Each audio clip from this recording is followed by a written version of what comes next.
భారతదేశం తీసుకుంటున్న చర్యలు చైనాకి లాంగ్ రన్‌లో భయం పుట్టిస్తున్నాయి. ఇప్పుడే ప్రాబ్లమ్ లేదు. చైనా మనకంటే శక్తివంతమైంది. ఒప్పుకు తీరాల్సినటువంటి నిజం. అదే సందర్భంలో లాంగ్ రన్‌లో మనం డెవలప్ అయితే అతిపెద్ద సంక్షోభం చైనాకే.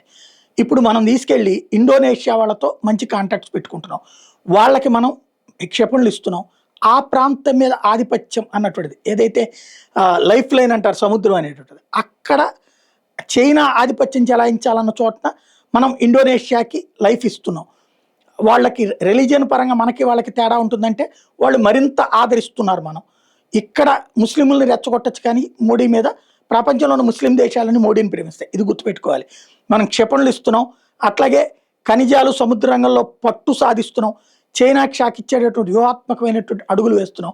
మరొక వైపు వచ్చేటప్పటికి అండమాన్ నికోబార్ దీవులు, మరోవైపు ఇండోనేషియాకి చెందిన సతూనా దీవులు, ఈ రెండు కూడా చైనాకి వెళ్ళే దారి. అక్కడ ఈ రెండింటి మధ్య మలక్కా స్ట్రైట్ ఉంది. చైనాకి సంబంధించిన చమురు దిగుమతులు అంతర్జాతీయ వాణిజ్యం మెజార్టీ భాగం ఈ సముద్రం గుండానే వెళ్తాయి.